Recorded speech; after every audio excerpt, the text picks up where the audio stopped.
please welcome Jenn. Thank you, Kelly.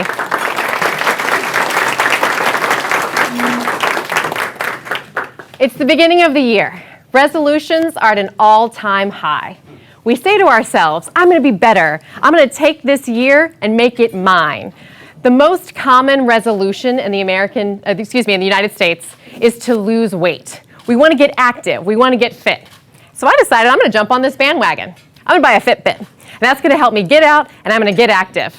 Now, for those of you who have a Fitbit, you know it's a pedometer. It tracks your steps. It tells you how long you've gone without being active. And my friend Kim said, you should get one. So I went ahead and got one. I've had it for about 5 or 6 days, and I've been obsessed with tracking my steps. How can I know more about how I've improved? And my friend Kim told me this. She said, you're supposed to get 10,000 steps in a day, but don't start there. Start a little bit lower so you feel really good about how you're starting off. Set yourself a goal of about maybe 5,000 steps. And that way you'll get a badge. And I thought, ooh, that's nice. I definitely want a badge. I'm a millennial. I want a trophy when I get done at the end of the day. And so I've been doing pretty well for the first couple of days. And I noticed that I have other features. It tells me about my heart rate. It tells me about how many drops of water I've had. And it also tells me about my sleep. And I thought, well, that's kind of just an extra feature. I'm actually doing pretty well with my sleep. I get a good 8 hours of sleep per night, but what the heck, I'll try it. So I wore it to sleep, and I went to bed. I woke up in the morning, and the very first thing that I did was roll over, grab my cell phone, and look at the app and think, ooh, what did it tell me? And I noticed that, yeah, I do get a lot of sleep. But it told me other things. It told me that I fall asleep quickly, I get REM sleep, and oh no, I only get 25 minutes of deep sleep? How can that be? How is it possible that I get so much good sleep, but I only get 25 minutes of deep sleep? There's got to be something wrong. So I do what any rational human being would do, and I go on WebMD. And I start to look to see what's wrong with me. How do I not have enough deep sleep? And WebMD leads me to Google, which leads me to blogs. And what do I find? But an expert. His name is Carson Wendt. And Carson Wendt knows everything that you need to know about Fitbits and deep sleep. He's got articles upon articles about scholarly research about how you're supposed to get 30% of your sleep as being deep sleep. And he references journals and sleep psychologists. Now, he himself is not a researcher. He's just a guy who last year got a Fitbit, started using it, and realized that he wasn't getting enough deep sleep. And he put out blog after blog after blog in a series about deep sleep. Now, today's talk is not about deep sleep, but what it is about is thought leadership. And what Carson Wendt has demonstrated is that he is a thought leader in the small niche of people who care about deep sleep and Fitbands. He is my idol right now, because in this week, I want to know everything about it.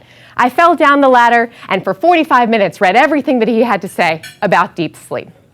And so I'm here today to tell you that being a thought leader is not a lofty position. It's not something reserved for CEOs or leaders of countries. You too can be a thought leader.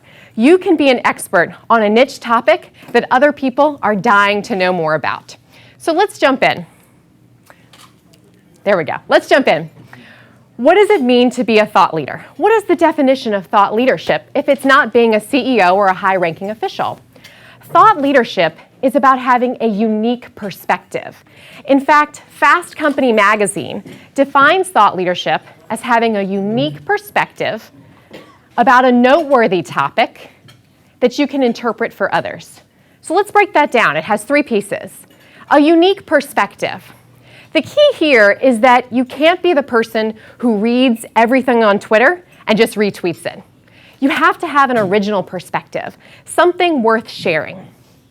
The second piece is on a noteworthy topic. Now, for some of you, the items of deep sleep and Fitbits probably isn't very interesting.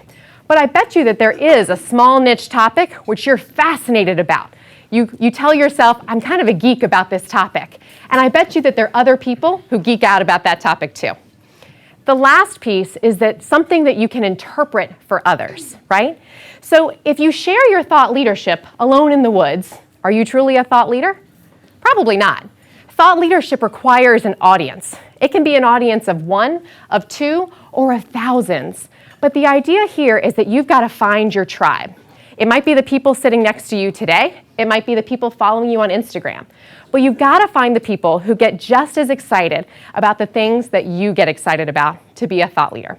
And later on today, we're going to help each other to build our own thought leadership marketing blueprints. So within 1 hour from today, you'll be your own thought leader with a plan of action. What isn't thought leadership?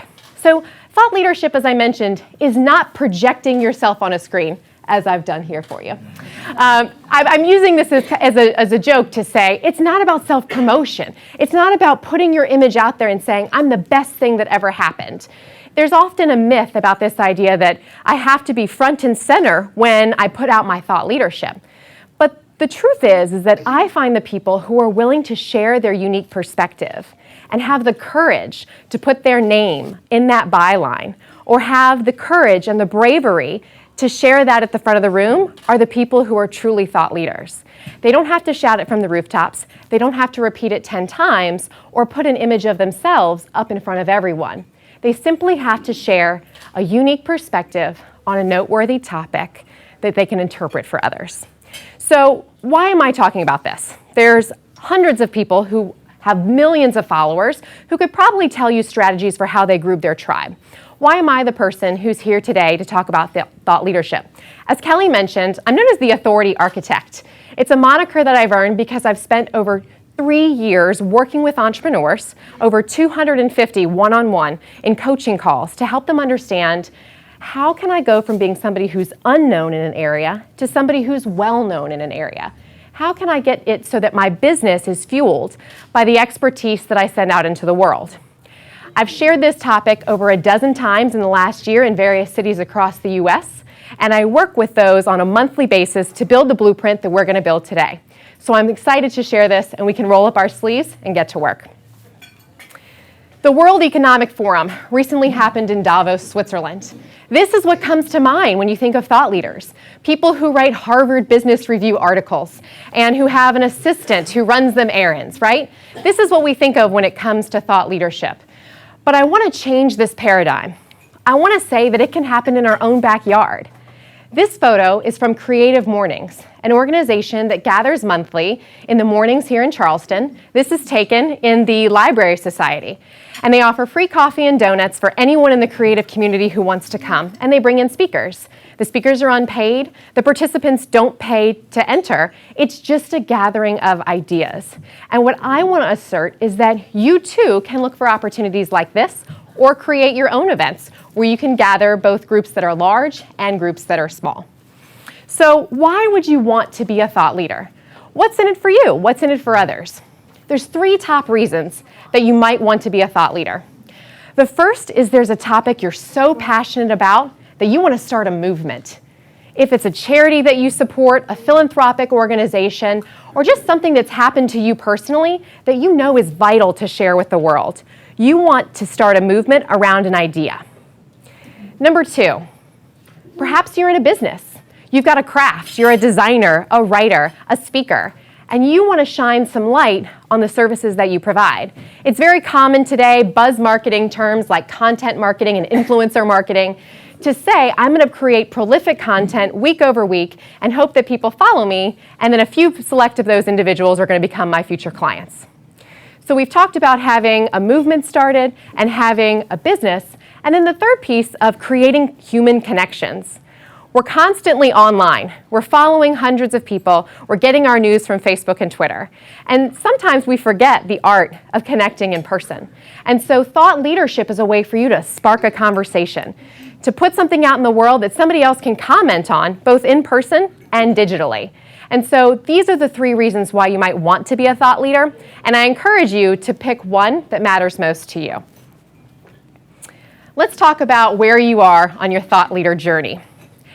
With my colleagues, we've created 6 stages of thought leadership marketing. And I want to share this model with you so you can see where you are now and where you have to grow. So bear with me as we go through these 6 stages. The first, if you're over here in the puppy face, is the creator. Everybody has to start somewhere. The creator is someone who writes, who paints, who photographs, who speaks. Their brand is their craft, and they're putting their art out into the world. Now, make no mistake, this is not easy. It's not easy to be a creator because the vast majority of individuals who are putting out content in the world are read by even more. So let me say that in a different way. How many of you, raise your hand, go home in the evening after work and you scroll through some type of blog, social media, news press release, and you're consuming content at the end of the day? Raise your hands. Mostly everybody in the room. How many people at the end of their day, they've worked a long day, they've hit the gym, they've eaten dinner with their spouse, go home and say, I'm going to write 1,500 words and post this before I go to bed tonight? Anybody? No, right? You don't have the energy to do so. And you have to fight that draw to just snuggle in your warm bed because you need to be a creator in order to be a leader. You can't simply echo and consume what the other people are creating. So I want you to pair up, look at the person next to you, just make some eye contact, you don't have to move anywhere. And I want everybody to raise their right hand. We're going to take a little oath today. Say after me. Oh yeah, you're like, what am I committing to, right? This is very serious. I promise to stop scrolling Instagram until it ends. I promise to decide my niche and turn up my thought leader volume. All right, give yourselves a hand. I'm proud of you. So we're making the journey. We've taken the oath together. All of us in this room are going to stop being consumers, and all of us are at least in the base stage of being a creator. And you can create in many different ways. Perhaps you're the person who loves to bake. I have a colleague who bakes something new every single week that I'm constantly impressed how she's come up with a new creation. I swear, if she had a photographer who could follow her, she'd probably have her own HGTV show. So decide what your art is. Is it photography? Is it writing? Is it sharing ideas? Is it gathering people? And continue to put it out into the world. The creator is working on defining their own personal brand. What is it that makes me unique? And what is it that makes my art unique? And the big difference between a creator and a visionary is that a visionary has the vision of turning their craft into a business. And that's where we make a big jump because many of us are entrepreneurs and many of us are intrapreneurs where we are working for someone else but think very entrepreneurially. How many of you have a side hustle? I see some nods, right? Anytime you go to a cocktail event these days, you say, so what do you do? And the person says, oh, by day I do this, and oh, by night I'm a photographer, right? Everybody has two different jobs. And so a visionary is someone who has thought through the idea of taking their craft and making it into a for-profit or non-profit business, depending on if it's an idea or a service. The biggest challenge, though, that a visionary has is that they're trying to get enough time to market their business. Usually these are solopreneurs. They're people who are wearing so many different hats. They're trying to figure out their marketing. They're trying to make sure they've done their accounting and their taxes, and they're constantly pulled in many different directions. And so what this person has to do is find partners or agencies who can help them to manage their time so they can devote it to their own perspective and thought leadership. That's what elevates you to the role of an achiever. In my mind, an achiever is someone who has created the marketing activity. On the outside, you see this person as writing email newsletters. It might look like somebody who has Twitter populated 2 or 3 times a day, someone who speaks on a regular basis. Perhaps they post their status on Goodreads. They're constantly updating their tribe about what's happening with them and with their business. However, the challenge that the achiever faces is results. They're doing 100 different things. They've got all these marketing strategies. They're spending money on marketing, but there's not the analytics there to figure out what's really working. You know, have you ever been in this scenario where you try some Facebook ads or you try an online blog as a guest post and it doesn't really get you anywhere?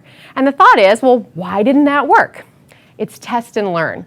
I find that most people stay in the achiever phase for at least a year. And the reason being is that it's a journey into becoming a thought leader and an entrepreneur. You have to test different marketing strategies to find out what works. Once you get to the expert phase, you've been able to pull yourself away from the business. You've heard the idea of working in your business versus working on your business. In my opinion, the expert is somebody who's been able to make that shift.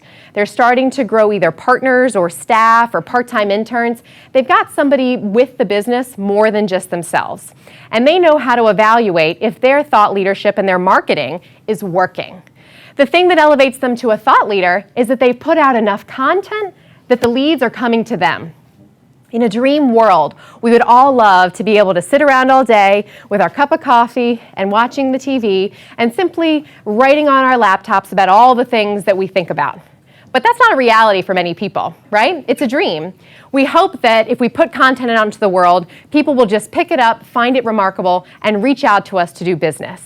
And so the thought leader is somebody who's playing in that space. They're regularly putting out information into the world on various channels, and they're starting to get people who are following them in their tribe. This is what I would call a tribe leader as well. And I want all of you to be shooting for this level of excellence. And we're going to talk through specifically how you can market yourself as that thought leader. But that's not where this ends. If you notice, there's a top dog, and that's the authority. And in my mind, the authority is the person who is so well known that they have inbound leads for just their expertise. Let me give you an example. Dr. Oz, right? Dr. Oz is so well known that even when I say his name, people nod and say, oh, yep, I've seen him on Oprah. Yep, seen him on products endorsements. When I'm up at 3 o'clock in the morning and I can't sleep, he's on my TV, right? He's so well known that the publicists, the journalists are reaching out to him to get onto their brand. And so this is the journey that I'm hoping you're going to go through, and I want you to plot yourself on where you are. It's okay to be in any stage, and no matter what, wherever we land today, you're going to have a blueprint for how to get yourself to the next stage. So if you will, I'm going to turn your attention to the worksheets in front of you. I'm going to talk through the principles, but I want this to be hands-on. I want it to be an exercise where you walk away with results. If you notice at the top of your worksheet, you see the focus of picking your niche. It's about creating a small space that you can fit into. One common mistake I find that marketers make is they think, I'm going to be an expert on business. I'm going to be an expert on sales. Or how about an expert on being a millennial? Those are all great topics, but they are so broad that in order to be a thought leader in that space, you're going to have to elbow a lot of other people out of the way who've been spending that time. So what I want you to do is you'll notice there's 3 circles. Think about the 3 niche topics that you love to geek out on. The things that you could talk about all day long. And don't worry about how they overlap, because I know that there is an overlap. There's always somebody out there who has a similar interest to you. I'll share with you my example, and then we'll take 30 seconds so you can write yours. I've done a lot of thinking, and I realized that one of my niches is business books. I've worked for a business publisher. I read them in my spare time. I go to Barnes & Noble on weekends and just look through titles. It's something I absolutely love. So for me, business books and content is one of my niches. A second topic for me is women's leadership. I speak at women's conferences. We have one coming up in 2 weeks with the Center for Women. I read women's blogs, and I'm always looking for even great style for women leaders who are being photographed in the media, such as Marissa Mayer from Yahoo. I love the topic and follow it constantly. The third area of expertise that I focus in is authority marketing, which is why I'm here today. Whether you call it authority or thought leadership, it's the idea of using your personal perspective to attract a tribe and grow ultimately customer base and a movement. The intersection of those 3 things might seem like a pinhead. It might seem like there's nobody else in the world who talks about that. And that's what I want, because then I'm the top expert. If you want to know about the intersection of those 3 things, Jenn Ash is your girl. And so you want to craft a topic that you are the core leader in the one space, but there might be a few other leaders when you step into the overlap of 2 of the 3 topics. So take 30 seconds, talk amongst your table, and brainstorm and write down what are some topics that you love to talk about. All right, I see some puzzled looks on the faces. Don't worry, you can take this home with you and fill it out if you weren't able to find all 3 of your topics. Who's a brave soul who's willing to share one of their niches? What's one topic you love to talk about? Over here in the back. IV hydration. IV hydration. All right. He is a niche expert in that field. guys Any- all look dehydrated. Anyone else have a topic they want to share? Sponsorships. Sponsorships, that's a great one. How about a third to round us out? Father-son outings. Father-son outings, I love that. So you can see that these don't have to be large topics, right? They can be things that you could wax on and wax off about for hours, but you want to attract other people in a small space. So let's move on to setting a goal, right? The most important thing when we think about marketing is what's the objective of the campaign that we're running? We've got the target audience. We're talking about sponsorships, father-son outings. What's my goal with this? We talked about some of the reasons why you might want to be a thought leader, such as driving business, finding customers, or spreading a movement. So what I want you to do is to decide what your personal goal is for your thought leadership. Do you want to increase donations to your favorite charity? Do you want to make connections in the Charleston community? Do you want to grow your business 3 times? Or do you simply want to meet other people? What's the one thing that's going to drive you to success and motivate you to want to share your perspective with the world? Take a second to figure that out. All right, who's got a goal they're willing to share? Over here. The elusive passive income. Passive income, that's right. Everybody wants a little bit of that. Anybody else have a goal that they can share with the group? Back here? Build an orphanage in Costa Rica. Wow, building an orphanage in Costa Rica. That's a great cause. So you can see that these can be very focused, and you can make sure that you're sharing your perspective and you're motivated because you have a bigger goal in mind than just self-promotion. It's hard to get out of bed and say, I'm just going to share my opinion with the world today. But if you have a bigger cause and a bigger mission, then it's something that you can get behind. The next piece is your credibility. Hello. Everybody remember this moment, 2015 Adele? She was just popping on the scene and people thought her music was pretty good, and then bam, all these Grammys, right? And she just got up there. She didn't have all of the hands to hold these Grammys. And her stardom has even risen even higher. If you look at her as an example, the Grammy is the pinnacle of being a musician. And for her, this was a high moment in her career. What is the equivalent in your niche, right? It might be for you something as small as, I've been practicing architecture for 20 years, and that gives me a lot of credibility. My years of experience is the credibility indicator. The second thing might be a membership. You are all members of the American Marketing Association. And so having that membership says to the world that you take your craft seriously and that you want to meet other people and learn new concepts in the field of marketing. What else do you have that could be deemed as the pedigree or the Grammy in your niche? Maybe it's a degree. I got my Bachelor of Arts in Design. Or I'm somebody who is member of a very elite mastermind organization. Or I spend my weekends volunteering. It's the things that you do.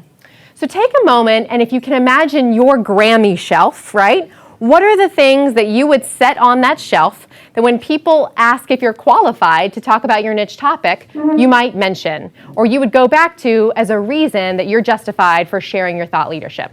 Take a minute to build your shelf of credibility. Sure. Do they have to be things that you've already achieved?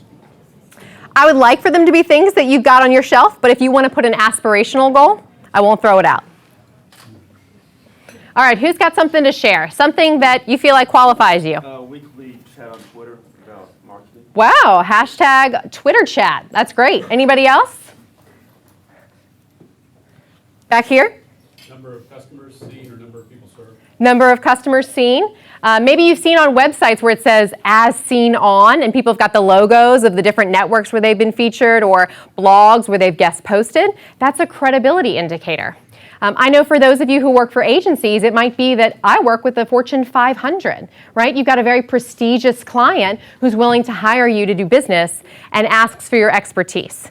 So it can be something that you've earned, a degree that you've gotten, an award. It can be something that you practice doing, like a Twitter chat, or those that you associate. There's many things that can reinforce your credibility, and the most important thing is to find out what's important to your tribe. Because for Adele, it's Grammys. The fact that she's been recognized by the most elite organization that her music is good. So let's skip to the top where it says to meet your crowd. When you think about your different niches, they're celebrities. They're people that are known as business crushes, right? Have you heard this term? I see somebody in the business workplace and I've got such a crush on them. There's even a hashtag I had to look up yesterday called WCW. And I saw it posted and I thought, well, what does that mean? I need to get up to speed on that. It's Women Crush Wednesday. So people post photos of women in business that they find are very doing wonderful things, and they've got a crush on them. I was like, great, that's something I need to know if I'm gonna be an expert in women's leadership. So for me, authority marketing, content marketing, putting your perspective out into the world. Some of the thought leaders in that space are people like Dan Kennedy, who is like the grandfather of authority marketing, or Jay Baer, who has written the book Utility and owns a company called Convince and Convert and travels around speaking. I was at Content Marketing World and he came off the stage and I grabbed a photo with him because I thought, well, this will be my one chance to say something to him. He had just given a talk about how his mom had supported his career choices and that it was about his mom. And so I tweeted this photo saying, his mom approves of me. And I was really excited that I had gotten a chance to meet Jay Baer. Now, again, we're not fast friends, but if you're somebody who follows me and you see this picture, you think I'm hanging with the big leagues, right? I'm up in this area. So think about who are the influencers either that you know or you don't yet know that would be talking about your topic. Perhaps it's somebody you follow on social media. Perhaps it's somebody in the Charleston community you've always admired. Who are the people in your niche areas that are the top experts that if you wanted to learn more about your craft and your area of expertise, you would go to them to find out what they're talking about? Take a few moments to write this down. All right, who's got an expert, somebody that they admire, somebody that they follow and hopes tweets them back on Twitter? Any brave soul willing to share? I love the author Tara Moore. I send her books to friends. I hope she tweets me. There's another author who talks about women's finance. Her name is Nicole Lappin, and she liked my post the other day, and I thought I had hit the lottery. So is there anybody like that for you? There's an author named Dusan Dujukic Okay. who wrote my favorite nonfiction book on living with velocity and power. Ooh. And when he sent me a Facebook friend request, I was like, You made it, right? You made it. I'm an achiever. I got people coming in and trying to get with me because I'm an expert. So that's the idea, is that if you're really going to be practicing the art of thought leadership and knowing your craft, then you need to be paying attention to other prominent people and trying to have a dialogue. Thought leadership isn't just shouting out from the rooftop and wondering if people heard you. It's creating the conversation around it. It's leading a tribe of people to learn new things and interpret and translate more about your topic. So let's talk about how you can incorporate your brand into this. Because what I want to differentiate is that having a perspective means that you have to have your own lens. You can't just comment about things that are universal truths. So for example, you need to get more sleep, be more active. These are things that we already know, right? So even if your area of expertise is dehydration, then you need to say something that's original. And sometimes people struggle. They sit down at the computer and they think, okay, I have lots of opinions, but now I have to write. And I don't know what to say. I don't know how to say it. And so I'm going to give you 6 different ways that you can focus on your perspective and share it with the world. The first is the idea of mission. And you'll see that I've got Oprah Winfrey behind me. She is known for her mission of being a teacher.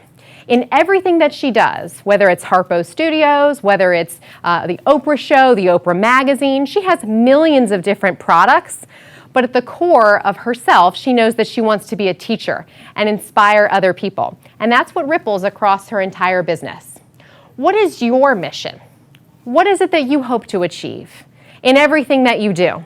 So that way, whether you're talking about women's leadership, you're talking about business books, you can incorporate what your mission is and attract other people who have a similar mission to you. Take some time to think about your personal mission. All right, who's got a mission to share? Brave soul. Back here. Do good to do well. Do good to do well. I think that's a great mission. What about you? Yep. Anybody else want to share their mission? I just put deliver, execute, and satisfy. Deliver, execute, and satisfy. Both of these are very good. I know that mission statements can be very personal, but I encourage you to define what it is that's your mission and to be brave enough to share it with others because they might have the same one. So if we go on to vision, this is a local example. So I was on the fitness train last year too. Right at the beginning of the year, I decided that it was a great idea to get up at 5 o'clock in the morning and do a boot camp for 6 weeks and to run around a dark parking lot in the early morning and do push-ups. That lasted all of about 6 weeks, right?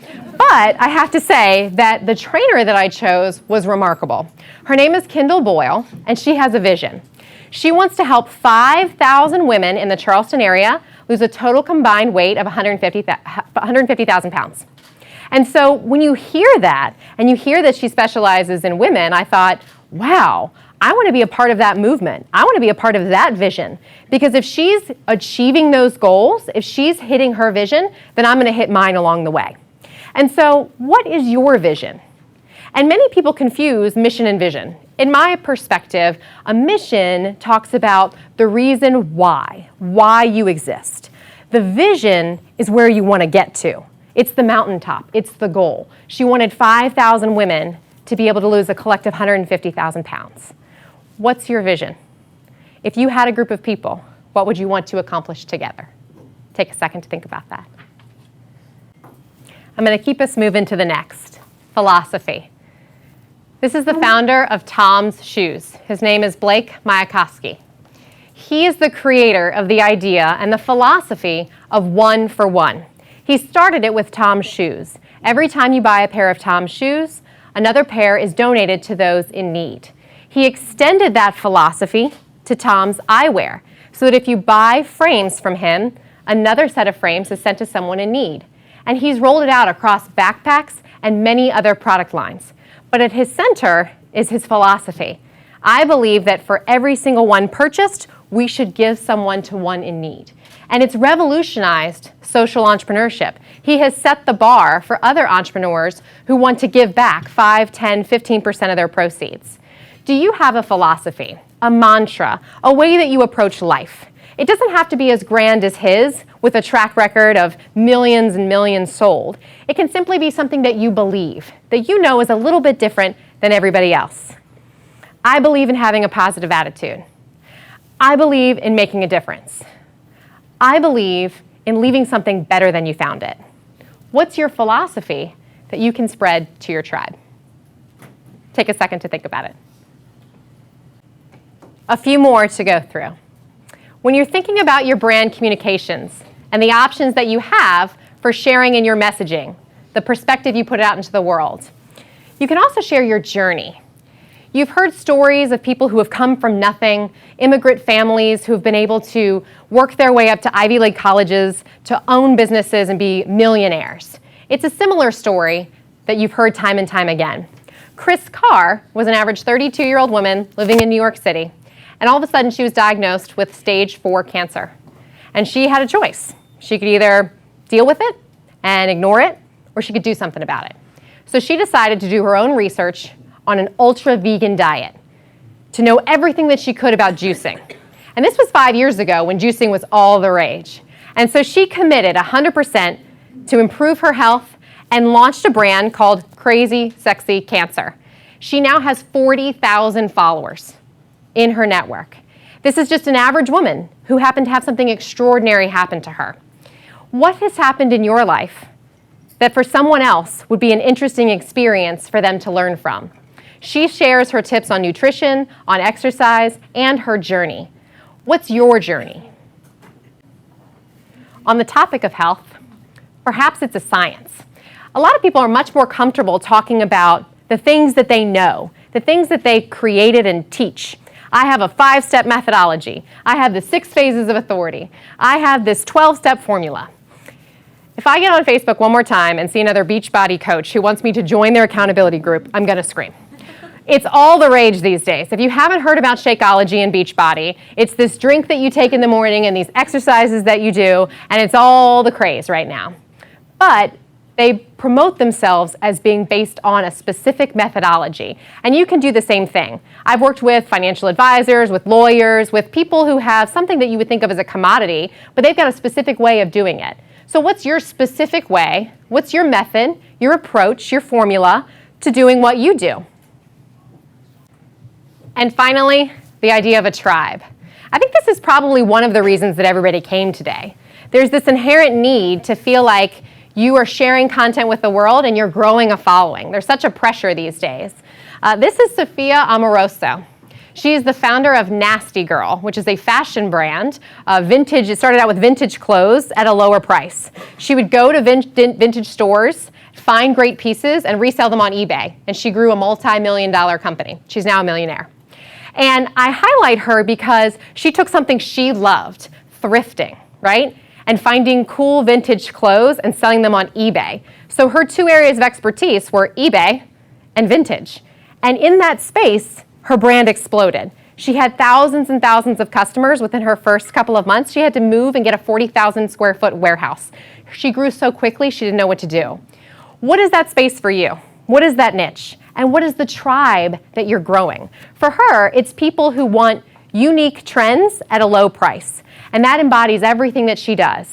So think of other tribes that you know and you can recognize. Whether you're a rebel country fan, or you're a mompreneur, or you're a tough lawyer, whatever the group is that you identify with, you broadcast their characteristics, you attract them, you go to events with these people, and you identify. Think of Harley Davidson. The people who are on the Harley Davidson bikes and they roll through town on the highway, they're a tribe, and they stick together. And you can include the tribes that you're in your thought leadership and communication. So I've seen some dubious faces. This was a challenge for us to think so reflexively about our brand and our mission, but I'll tell you it gets easier. Now that you've gone through this exercise, and maybe you've come up with one or two of the mission, of the vision, of the journey and the philosophy, you can sprinkle those throughout your perspective. You can take what you know and match it with the things that you love to talk about. And I want to share here that you don't have to be on magazines and in newsstands. Again, thought leadership doesn't have to be loud, it just has to be consistent. So now that we have gone through, we have to figure out how are we actually going to get this content out into the world. And there's a final section of the blueprint called being newsworthy. And I want to tell you about a few techniques that you might have heard before, but you can put it on the lens of sharing your own perspective. The first is newsjacking. It's the idea of looking to see what's going on in the news and what your angle is on that topic. So whether it's the recent debates that we had, whether it's a band coming to Charleston next month that you're dying to see, whatever is happening in the news, you want to make sure you have an opinion about what's happening. The second is trends and forecasting trends. Now, we don't think of ourselves as futurists or people who know what's happening, but I bet you there's a couple topics where you know what's happening. For example, I love country music. And so I listen to a station called The Highway that has something called On the Rise. And so it's all about new country artists. So if you ask me about new country artists, I can tell you all about them, sing all the lyrics. It's the thing that I know a lot about. But if you were to ask me about, health shakes, I'm probably the last person to ask. So think about the things that you know before everybody else does. That's a great thing to start to put out into the world. The third is interesting facts. And so instead of having just topics where you're sharing your opinion and you have to say judgments or perspectives, you're actually sharing data because people want to make sure what you have to say is backed up. Otherwise, you're just going to see something on Facebook where somebody has had the hashtag sorry, not sorry, or if you've seen hashtag rant. Those are the people who are just sharing their opinions. You want to be above that. You want to have data to back you up and specific statistics. The last thing on here I'll mention is interviewing experts. So many of us shy away from the fact that we're not yet at that stage. I don't want to reach out to this person to interview them. They'll never say yes. But you'd be surprised at how many other thought leaders out there are thinking the same thing. They want to be interviewed and you want to interview them just as much. So think of people who are your industry thought leaders, the people that you wanted to follow as influencers, and start reaching out to them. Start commenting on their blogs, connecting with them online, or even sending them an email if you can to see if you could possibly do an interview. It does two things. One, it helps you get in association with that person, and two, you get the latest knowledge in your area of expertise. So I have a confession to make. 3 years ago, I was a blogger. I'm a recovering blogger now. How many of you have gone through the exercise where you bought your domain name, you thought endlessly about what the cute little topic was going to be, you downloaded WordPress, you got all the plugins, you did all the research, and you threw up your blog for the world, and you start communicating about the topic that you know is so important. For me, it was the idea of a career and work-life blend. And so I knew everything about this topic. I was publishing 4 or 5 times a week. I was following prominent people on Twitter. I was trying to get on podcasts. And all of a sudden, I realized I have run out of things to say. I've been doing it for a year, and I'm like looking at my computer saying, I've written over 100 blog posts, and I don't know if there's anything else that I can say at this moment in time. Don't be this person, right? Don't stare at your computer and think that you have to do it in writing. Thought leadership is not just about blogging on your personal blog. You can be a thought leader in many different areas. And so I don't want you to see this as a chore, something you have to do when you get home from work, you've already been to the gym, you've already eaten your dinner, and you got to go home and write 1,500 words. That's not what this is about. Being a thought leader is just consistently putting out your perspective into the world. So choose your channel. Maybe for you, it's going to the farmer's market. And you always are an expert on what's going to be at the Charleston Farmers Market. You stand at the corner right by the fountain and you tell people about who's going to be there. That's being a thought leader. It seems like you're being a welcome committee, but you're a thought leader about what's happening in the Charleston Farmers Market. Perhaps it's in a specific network. Again, I mentioned I'm really into business books. So while I'm not super active on Instagram, I'm really active on Goodreads. Goodreads is a social network for people who read books. And I participate in challenges and I leave comments. And that's how I connected with one of the authors that I thought was so remarkable. She saw that I had read her book on Goodreads and tweeted me back. For other people, it might be public speaking. It might be photography and putting your food out on Instagram. You'll connect with other people who are interested in different things. So think about the channels where you are already active. Social media, it could be blogging, but it doesn't have to be. And think about how you can continue to spread your unique perspective on a noteworthy topic that you can interpret for others. So I want to say thank you. Congratulations. You have gone through the master class of becoming a thought leader. You have built your blueprint, and now you are ready to go out into the world. And I know because you have taken an oath that you will no longer scroll Instagram, and you're going to turn up your volume on your own thought leadership. Thank you so much.